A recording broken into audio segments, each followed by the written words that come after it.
Hello guys, কি অবস্থা সবার? আশা করি সকলেই ভালো আছেন। আজকে কিন্তু আমরা চলে আসছি কালীবাড়ি শহীদ জামাল উচ্চ বিদ্যালয় মাঠ প্রাঙ্গণে। তো মাঠে কিন্তু একটা টুর্নামেন্ট খেলা আয়োজিত হয়েছে।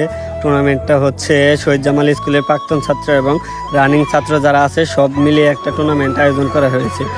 তো 2010-এর ব্যাচ থেকে শুরু করে 2026 সাল ব্যাচ পর্যন্ত তারা কিন্তু একটা টুর্নামেন্টের আয়োজন করছে। তো টুর্নামেন্টের সম্ভবত 5-7টা ম্যাচ হয়ে গেছে। এতদিন কিন্তু আমরা সময় পাই নাই আসার জন্য, তো আজকে সময় বের করে চলে আসলাম খেলা দেখতে। তো আজকের ম্যাচে অংশগ্রহণ করছে দুর্দান্ত 17 এবং রক্তাক্ত 24 ব্যাচের যারা আছেন তারা। আজকের খেলাটা কিন্তু অনেক দুর্দান্ত হচ্ছিল। যারা দুর্দান্ত 17 ব্যাচের আছেন তারা কিন্তু অনেক আগে এক্সাম দিয়েছে এবং যার যার কাজে সবাই ব্যস্ত, কিন্তু এতদিন পরেও যে তারা মাঠে নেমে এত সুন্দর খেলা উপহার দিবে তা কিন্তু আমরা কল্পনা করতে পারিনি। তারা কিন্তু অনেক আগে পড়াশোনা বাদ দিয়েছে এবং কি প্রায় অনেকেই খেলাধুলা করে না, কিন্তু এতদিন পরে যে তারা এত সুন্দর খেলা উপহার দিবে সত্যি অকল্পনীয়। এবং যারা রক্তাক্ত 24 আছে তারা কিন্তু কেবল ইয়াং, তাদের রক্ত কিন্তু আমরা এখন খেলায় ফিরে যাই। এখন কিন্তু বল অ্যাটাকিং এ আছে দুর্দান্ত 24-এ। তো 24-এর কাছ থেকে বলটা কিন্তু দুর্দান্ত 17 পেয়ে গেল। দুর্দান্ত 17 কিন্তু একটা ভালো অ্যাটাকিং এ আছে। তো বল কিন্তু সামনের দিকে এগিয়ে নিয়ে যাচ্ছে। তো 10 নম্বরের কাছে বল, 10 নম্বরের কাছে পায়ে বল, ও দুর্দান্ত একটি শট ছিল, গোল! একটি গোল হয়ে গেলে কিন্তু আমরা 10 নম্বর জার্সির কাছ থেকে কিন্তু একটা গোল দেখতে পেলাম এবং কিন্তু সে হাতটা নেড়ে মাঠের চারদিকে কিন্তু দৌড়াদৌড়ি করতেছে। সে কিন্তু অনেক খুশি, একটি গোল দিয়ে ফেলেছে। তো দেখতে পাচ্ছেন সে কিন্তু অনেক খুশি, ভালো একটা গোল ছিল এটা। অনেক একবারে কোনা দিয়ে কিন্তু বলটা ঢুকে যাওয়ার কারণে গোলটা হয়ে গেল। তো তারা দুর্দান্ত 17 কিন্তু 1-0 গোলে এগিয়ে গেল।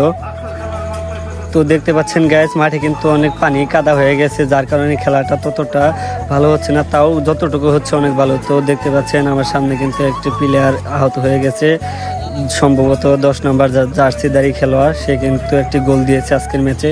তো সে অনেক ব্যথা পেয়েছে, তো ব্যথাটা হয়তো বা কিছুটা সেরে গেছে, যার কারণে সে কিন্তু আবার উঠে গেছে।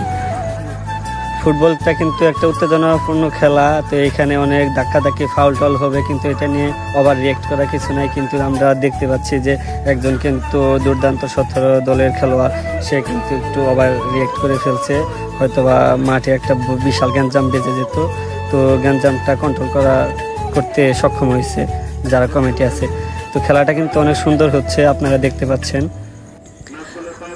আমরা কিন্তু মাঠের ভিতরে প্রবেশ করার পরে চারোদিকে খেয়াল করে দেখলাম যে মাঠের কিন্তু কানায় কানায় দর্শকে ফুল হয়ে গেছে।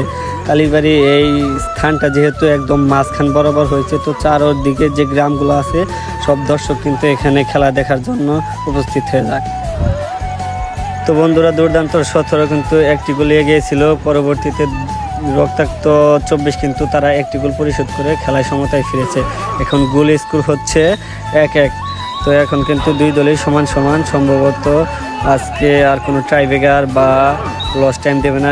এখন কিন্তু 5 মিনিট লস টাইমের খেলা চলতেছে।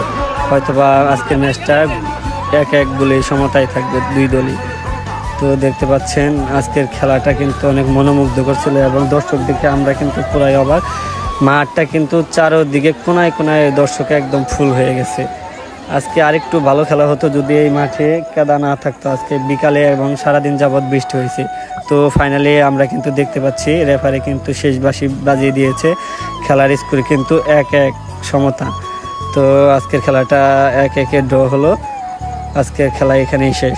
তো আপনারা ভালো থাকবেন, সবাই সুস্থ থাকবেন, আমার জন্য দোয়া করবেন। আল্লাহ হাফিজ।